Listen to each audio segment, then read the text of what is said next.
Hello and welcome to another edition of Critical Q&A, the show where I answer your questions based on what you've sent to me in the comments section of my Q&A videos or by email at askchrisshelton@gmail.com.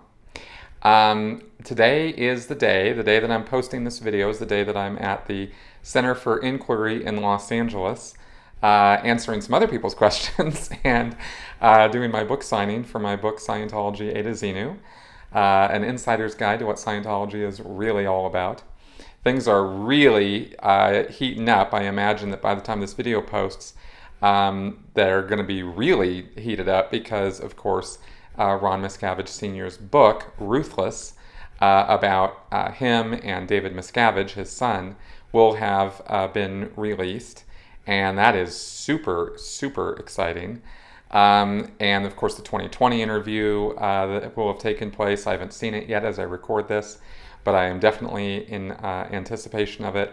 And I think that there are some big tidal waves on the horizon for Scientology, and I don't think there's ever been a better time to be a Scientology watcher or an ex-member, activist, critic, whatever you want to, whatever your word of choice is. On that subject. So pretty good stuff, and I think this is going to make a pretty big change in things. And if you haven't seen my video, by the way, that I just posted this last week about their what I call their desperate media tactics, then check it out, because I think you'll find it interesting in terms of how I think Scientology will be attempting, poorly as usual, to try to respond to the criticism that they're getting right now. So let's get on with your questions. We got a lot to cover in this episode, so let's get to it. Jennifer Isaacs. I have been seeing some people out there believing in opinions of an us versus them kind of mentality, or just that black and white view of the world. Those who start following cults and become bigots and aggressive extremist activists where they were not beforehand. Why do so many people believe in stereotypes, have prejudices, and agree with things in trust without seemingly giving any effort in critical thinking? Why would people stop thinking and stop using a higher moral ground? Or at least, how does that happen in the first place? I've done a lot of looking into this particular subject because it's been of great interest to me for my own recovery from Scientology, and of course in critical thinking. This is a thing. This is definitely a thing that's talked about a lot. It has to do with, black and white thinking, or all or nothing thinking, or what they've called splitting is another term for this. It has to do with the flight or fight response that all animals have, right? And that is sort of the ultimate in black and white. It's either you take off or you fight, right? Black, white. And that is a very instinctive gut level sort of thing. And I think with human beings, it happens when our emotions take over our thought processes, right? Because there's intelligence, right? Which is how much you know, how much you can think, how you process things. But then there's rational thinking and skepticism and critical thinking, right? And these are two different things. People often notice or talk about how, otherwise normal and intelligent people get caught up in cult thinking or black and white thinking or crazy ideas or woo or all kinds of words that we use for basically non-skeptical thinking, or not thinking. I think a more accurate way of putting it is not thinking in shades of gray, or thinking in gradations, or that there's levels to anything. Hubbard even talked about it in Scientology. He called it gradient scales. You have scales of things, more or less of something versus absolutes. And I'd have a little bit more respect for the guy if he didn't push an authoritarian, totalitarian sort of system of thought on people, even though he, sort of talked about this sort of thing. The fight or flight response is an instinctive, gut level, emotional response, and it has to do with survival. And when people emotionally connect an issue, whether that issue has to do with their religious beliefs or their political beliefs or some other, sports. I mean, some people really get wrapped up in sports, right? And or subjects having to do with something that they consider very close to or aligned with, or very at the core of their own survival, or their family's survival, their intimate survival, right? Their emotions turn on, and that gut level. This has to do with whether I live or die, right? That's the fight or flight thing. When it comes down to that kind of thinking, the critical band of the brain, I guess, I don't know where it is exactly, but that band just shuts down, because the person is under the impression, rightly or wrongly, that they need to make snap decisions. They need to decide on a thing, and they need to stick to it. And they've established this connection in their thinking that this subject matter or this particular topic is connected to whether they live or die. And it really, like at a core level, right? Religion, of course, goes right into this, because religion feeds on the fear of death. And that's where religion gets a lot of its power from, is our uncertainty and our fear of what's going to happen after our body dies, and whether anything happens to us, whether we still go on, that sort of thing. That's very core to the question of our own survival. Scientology and other religions feed on that fear and use that, and when they use it and abuse it, then they are, then people, it's pretty rough when that happens. But in terms of the beliefs, the religious beliefs, right, that's really, you can see the connection there between a person's survival and their religious beliefs, right? Political beliefs also get into this, because you're talking about economics, you're talking about social issues that people feel very passionately about, because they feel that, this particular issue, taxation, for example, is going to affect them directly as to whether they're going to be able to live tomorrow, whether they're going to be able to feed themselves, feed their kids, right? Keep living, have a roof over their heads, that sort of thing. That's directly connected to survival. And so it tends to be on those subjects, I think, that you find the most rigorous kind of black and white thinking, right? The least amount of a person's willingness to consider another side, or consider alternative viewpoints or things like that, right? Is when it gets to those survival core issues. And I think that the way to, of course, try to break down the walls that people put up around themselves about those issues is to show them, or somehow demonstrate to them, that, hey, it's not live or die. It's not, they're going to keep going. And maybe if they considered an alternative point of view, maybe it wouldn't kill them, And we even have that in our language. Hey, it won't kill you to look, sort of thing. But I think that's where that intense kind of thinking comes from, because it's not really very, there's not a lot of thinking going on with that. It's very yes, no, good, bad, right? Sort of thing. And I think that's the basic explanation on why that happens with people and how it starts, is you convince somebody. Like, if you want to get somebody into black and white thinking, you convince them that the subject under discussion, or the topic, is something that is very, very, very important, and and that they're intimately connected to. And if you can convince somebody of that, which is a sales job, you get a gradual series of agreements until they have come all the way into your way of thinking on this topic.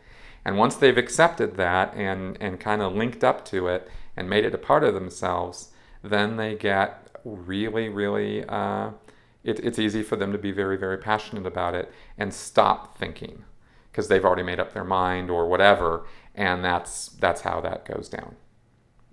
Val Afualo Conway.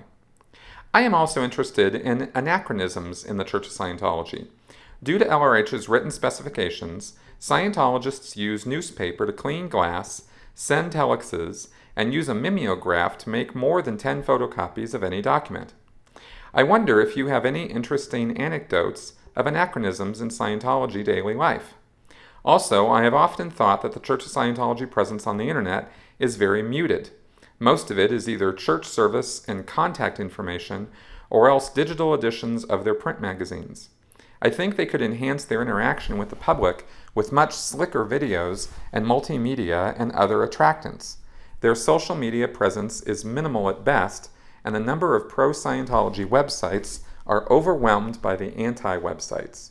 Do you think that the Church of Scientology has not really taken full advantage of the internet because LRH never envisioned it, so the church is stuck in a print world?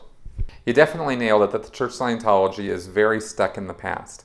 And you're also right that one of the reasons for that, or the main reason for that, is because Hubbard is dead, and a lot of the policies and guidelines and whatnot for the church were written in the 1950s and 60s and 70s, and there is no way to update those. And of course, we didn't have so many things then that we have now. It's kind of interesting because one of the things that drove me to the internet, or seeing things on the internet when I was still in the Sea Org, was I was trying to figure out how we could use the internet more effectively for good promotion, right? To get the word out there about what a good thing Scientology was, because of course I used to think that it was a good thing. And I thought that if we flooded the internet with success stories and and real life gains and good news, that would be an effective counter to the critical websites, because I knew they existed. I just wasn't supposed to be reading them, right? And I for the most part, I didn't. I mean, I glanced at Tony Ortega's stuff every now and again, but I always went, Tony Ortega, what a jerk, and Mike Rinder, what an SP, and these horrible guys, right, who are now my friends. But I thought, I was trying to think of, why is it would frustrate me, because I would wonder, why is the church not doing more with the internet? It was clearly, being out in the real world, it was very, very clear that the internet was a big deal, and that everybody was on it, right? So why weren't we? And why weren't we more of a presence? And I had bought into the idea, of course, that, through all the events and everything, that we were doing great work all over the world. Right, you'd see these successes, and you'd see people talking about Scientology and how wonderful it was, and I would be like, why doesn't any of this get talked about more? And then after a little bit of fact checking on some of the stories, I came to find that some of the stories that we were hearing at the events weren't true, and I was like, oh, okay, and that's fed into the realization that we weren't everything we thought we were cracked up to be. So as far as anachronisms go, I can tell you one kind of humorous story that was when I was in management. We had to look at all the statistics of all the different organizations every week, every Thursday night. When I was in church management, we stayed up all night long. Didn't go to bed until about 5, 6 in the morning. Because that was the beginning of the new week, every Thursday to Thursday. And so Thursday after 2, all of the organizations would send up all of their statistical information, and we would look at the graphs and see whether they were up or down, right, for all the various activities going on in each church location. And then we would send orders and direction based on whether they were up, down, sideways, and how they were trending, right? You would look at more than 1 or 2 weeks. You could see on a graph that it would go, mostly up or mostly down, or they were staying level, or there was nothing happening. It was all just goose eggs, and we would, evaluate what that church needed to do that week based on those statistics. So all of this was computerized quite some time ago. And so we had computers on our desks, and we could look at the graphs on the computers, and we could sort of see what was happening. Well, one guy from RTC, Hans-Uli Stahli, walked in one night while we were doing this, and he was like, what is this? What are you people doing with all these electronic graphs, right? And we were like, we're doing our, stats. We're doing our end of the week thing. Like, what does it look like we're doing, sort of thing, right? We were all kind of like, what's he getting on about? And he goes, these graphs are supposed to be printed. You're supposed to plot them on paper, and you're supposed to look at them, compare one to the other on paper, you know? And because of that, from that point forward, a whole system got put into place at West US Management where all of the stat books, because there were, you know, I don't know, 50 to 100 different graphs for each organization. So each church, like Albuquerque or Las Vegas or Seattle, had a whole book of statistics each week, right? And if you printed all the graphs, even if you printed, you know, 3 or 4 to a page, that it came out to be a little book of statistics, right? And so what had to be done was each of these stat books had to be printed for each church, and there were 34 of them in the Western United States, if you include the Sea Org churches. And all that paper had to get used every week, printing these stat books, at multiple copies of them, right? Because we were in management and we needed to have more than one copy. I think there were a total of maybe 3 or 4 copies printed. And this whole thing went into place this one week because this one guy walked in and said, Hubbard said that they're supposed to be printed, right? Not printed on a computer either. They used to be drawn out by hand, right? And then compared one graph to another, right? And because, of course, it's impossible to do this on a computer, right? So, there's no way you could like show 2 graphs on the screen at the same time, even though the computer software actually was built to do exactly that. Even though we had it all on computer, we had to not use that, and we had to use these printed books. And this went on for years, and I tell you, we wasted more paper because of that. Printing all those books every week, week after week. It was ridiculous. And we all thought it was ridiculous. No, but none of us thought that was a good idea. And, but it was an RTC order because the guy who ordered it was, at the very top. And so we didn't have a choice. And that's life in the Sea Org and in Scientology. Katie lied. From watching and reading the internet, I've seen some really intelligent ex-Scientologists like you and Geyer Iseen. What I am more impressed about is the number of ex-Scientologists who are extremely self-aware, like Brian Culkin. I suppose this is a result of so much introspection done when auditing. I don't know any Scientologists, so I would like to ask you, are current believing Scientologists just as self-aware? And how does this willingness to face personal flaws and issues not transfer over to facing institutional flaws and issues in the Church of Scientology?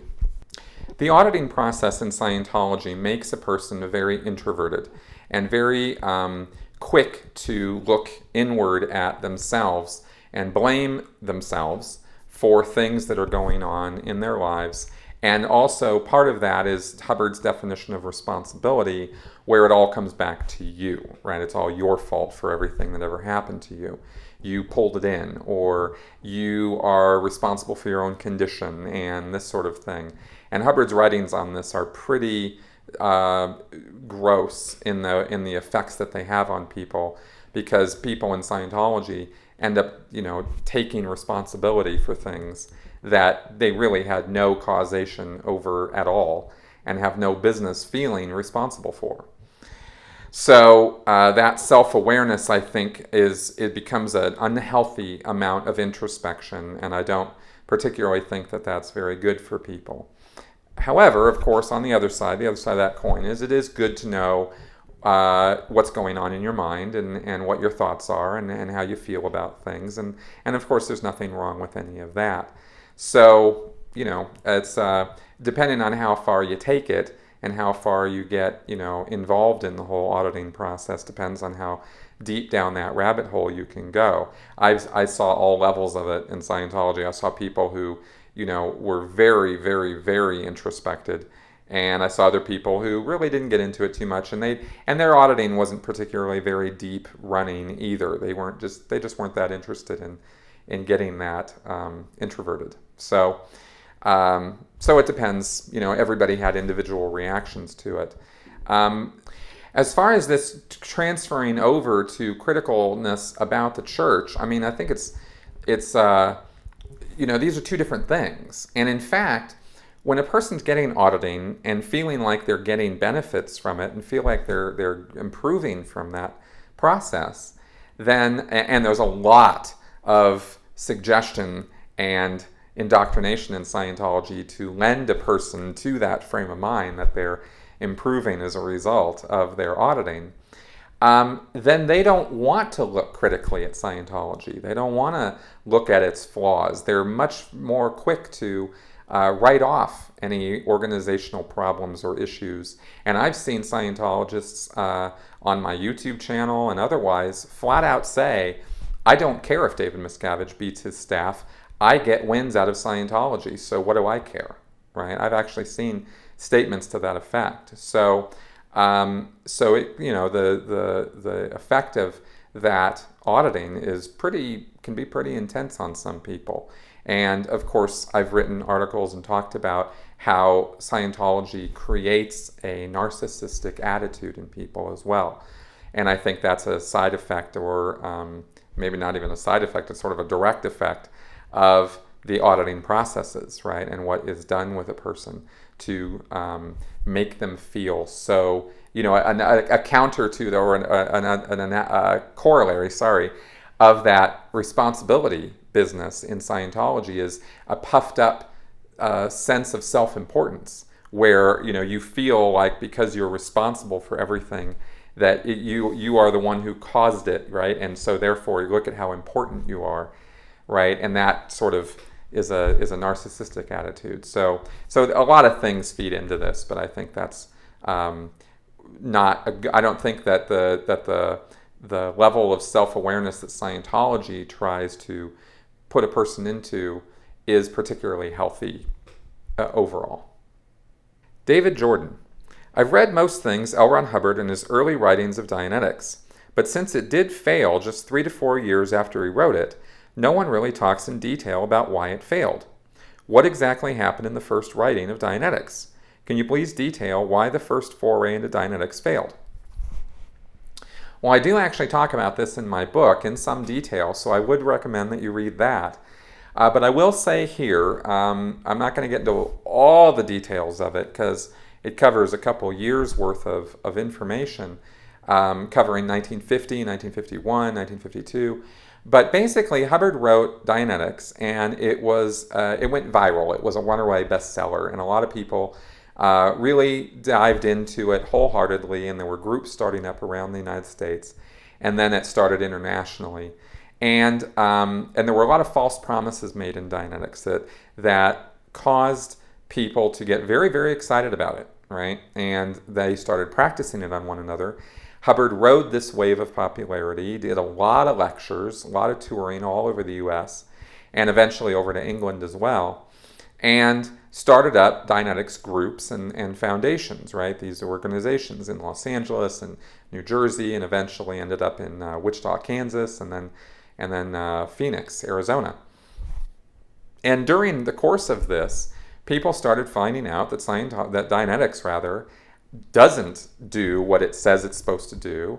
And Hubbard was then, promoting this line that he was researching it further and trying to find faster techniques and easier techniques and more, universally workable techniques because it didn't work on everybody and this kind of thing.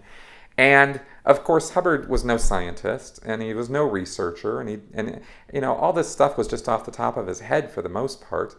And so when people didn't get wins and successes and weren't able to achieve this new wonderful state of clear that he described in the first book, they were like, well, this is just not really what it's all cracked up to be, and they stopped doing it.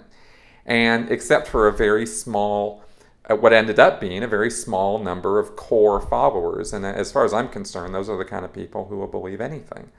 Any guru or spiritual leader or pseudoscientist can find people like that. And that's what Hubbard found. And that was the early followers of Dianetics who transferred over into Scientology, because Hubbard got down. I mean, he ended up bankrupting the organizations because he did not know how to manage finances either. He was a horrible manager and a horrible executive. And so these organizations tanked. despite a lot of help from a lot of people. And then in 1953, he got a bailout because the whole thing had tanked, and he got a bailout by a guy named Purcell in Wichita, Kansas, and he screwed Purcell over too, right? And that whole thing tanked, and Hubbard lost the rights to Dianetics, and so he went off and started Scientology, and turned it from a pseudoscience, the modern science of mental health, to a religious philosophy, right? Where there was a lot more latitude in terms of the claims he could make, and he didn't have to get into a lot more legal liability, such as practicing medicine without a license. Because when you're a religion, you can claim just about anything, and it's all under the guise of spiritual beliefs, right? So that's kind of how that tanked, and how he switched over, is because Hubbard was completely incompetent. And he was taking the money, and he was running all over the place, spending it like crazy, and he didn't have a care in the world about saving money or really working the organizations, because I think he knew, and whether he did or not is really moot, the subject didn't work. And if you have a science or a subject where you're supposed to be improving people's lives and improving their mental conditioning and their stability and that sort of thing, and it doesn't work, then it's going to fail. It's going to bomb, right? And that's what Dianetics is. So that's why it failed. CW. I commend you for your exceptional effort explaining Scientology. I have found your videos invaluable and extremely informing. You mentioned that you were a shy teenager who needed a little help relating or communicating with the females in your peer group at the time. After you joined the staff at Scientology and then later the Sea Org, were you able to pursue relationships with females with your newfound communication skills? It seems to me from your story that you learned how to manage shyness only to be completely shut off from pursuing the very thing you had gone to Scientology to help you with. That's a very good observation, because that is exactly what happened. The Scientology communications course that I took and the work that I did in Scientology did help me overcome a lot of my shyness and introversion, as a teenager. I mean, all teenage boys have that to some degree or another, and something usually helps them out of it. In my case, it was Scientology, right? But joining staff, and working all the time and doing the things that I did for Scientology left me with very little to no social life. And so I had a very hard time for a number of years trying to, meet new and exciting and interesting women, because all I really had to go off of was the very small group of Scientologists in Santa Barbara, and there were not a lot of people my age, and the ones who were, I just didn't. Anyway, I had a lot of difficulties with that. So good times there. And I think that actually might be a little bit of a good analogy of how Scientology kind of works. Is it brings you in, and you think you're gaining all this wonderful skill and ability, and your life is so much better and everything is so much more wonderful, and then they wrangle you in to start working for them and contribute your whole life to it, and then suddenly you find that hey, wait a minute, this isn't really that great. This isn't really what I thought it was going to be. But you just hold on to those promises and hopes, and you keep going. So I'd say I've gotten a lot more of the gains that Scientology promised me after I left Scientology than I ever did while I was in Scientology. And that's another reason why I say that I think there's no good reason to do Scientology, because you can get all those gains and benefits by doing other things in life and just living your life, and going through the ups and downs of it, and learning all kinds of things, read lots of different books by lots of different philosophers, and have lots of different conversations with people, and just learn what you need to learn, and make your own life better. And don't put it on some guru or some authoritarian figure or some somebody else to tell you how to live your life, because having come through 27 years of that, and now being at 3 years out of Scientology now, I've had more personal growth and more spiritual development, or whatever you want to call it, and more improvement in my morale and my outlook on life since I left that group behind me than I ever did in all those years that I was in. So that's my take on it, and that's why I recommend to other people that they just stay the hell away from Scientology, because it doesn't have the answers you're looking for. It's not a system that is a positive, good thing for your life. It's not. The cons far outweigh the pros. And that's what I have to say about that. Hey, it's Flash Answers time. The Happy Heathen. Hello, Chris. I was wondering why LRH is so anti-gay, even though he studied under Aleister Crowley, who was known to be actively bisexual. Okay, well, just to set the record straight, Hubbard did not study under Aleister Crowley. He never met the man, and it was only through his connection with Jack Parsons that he was connected at all with Crowley or Crowley's work. And Hubbard never really was a follower of Crowley in the way that, say, Jack Parsons was. Hubbard was his own follower, and he was so narcissistic, he didn't have the ability to listen to other people or take direction in his life from other people. So that's that. And Hubbard, I believe, was anti-gay because he grew up in the early 20th century when that was the prevailing attitude. I mean, let's face it, up until the 1970s, they thought that homosexuality was a mental disease. I mean, they being not just the Scientologists, but psychiatry as a field, right? So his attitudes about homosexuality were really not that so far off from what a lot of people thought growing up in the Midwest and going through the military and going through the social circles that he went through. So that's and not like I'm giving him a pass for any of that either. I'm just saying that's his attitudes were the prevailing attitudes of his time. Mr. Marathon 1989. Doesn't the e-meter send electricity through the user? I know it's not enough to cause pain, but it seems like it could cause a drug-like response, leading to a false sense of euphoria, and helps the auditor manipulate the pre-clear.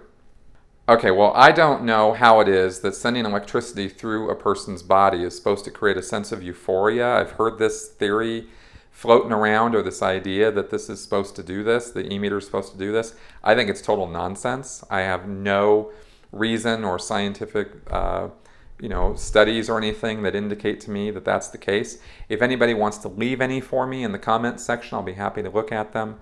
I've seen Arnie Lerma's write-ups on this and this sort of thing, and I just don't agree at all. I don't think that electricity is something that creates that kind of a state, and I'm absolutely positive that that's not what's going on in Scientology auditing.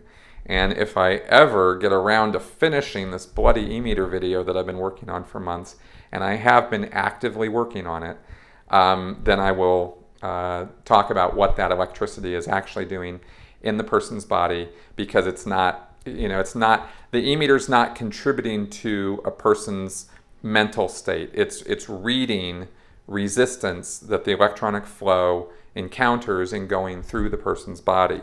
And that's called galvanic skin response, and it's been known about for well over a century, and it is not at all what Scientologists interpret it to mean. Dyer CT. Do you agree that some of the proclamations from former executives, for example Marty Rathbun and Tony Ortega, about the imminent dissolution of the Church of Scientology are a little far-fetched? There appears to be plenty of money coming in from whales and dolphins to keep the organization functioning for many years. Yes, if we only look at money, I think the Church of Scientology is set for a very, very, very long time. If we look at it in terms of how much longer David Miscavige can hold things together, then we're looking at maybe not such a long time. Because the idea of who's going to succeed him and how this thing is going to be carried forward has very big question marks connected to it. And if he were to bail or somehow or another get off the scene or get out of the picture, then it's anybody's guess what would happen with Scientology, but its continuation is in no way guaranteed once he's out of the picture. Okay, and so we've come to the end of another episode. Thank you very much for watching. If you have any comments, questions, anything at all, feedback for me, please leave it in the comments section below. I'm very interested in what you have to say, and I'm very interested in your questions, whether they have anything to do with Scientology or not. Quite honestly, I'd like to start moving away from the topic, to be totally honest, but I do know that a lot of people come to my channel because that's what they want to know about and that's what they want to hear. I've got some other things I'd like to get on to talking about, actually, and so anyway, just kind of putting that out there. But keep them coming in, no matter what the subject matter, and I will keep answering them for you, because I love you guys and I love hearing from you, and I like giving you information. So I'll see you again next week. Take care.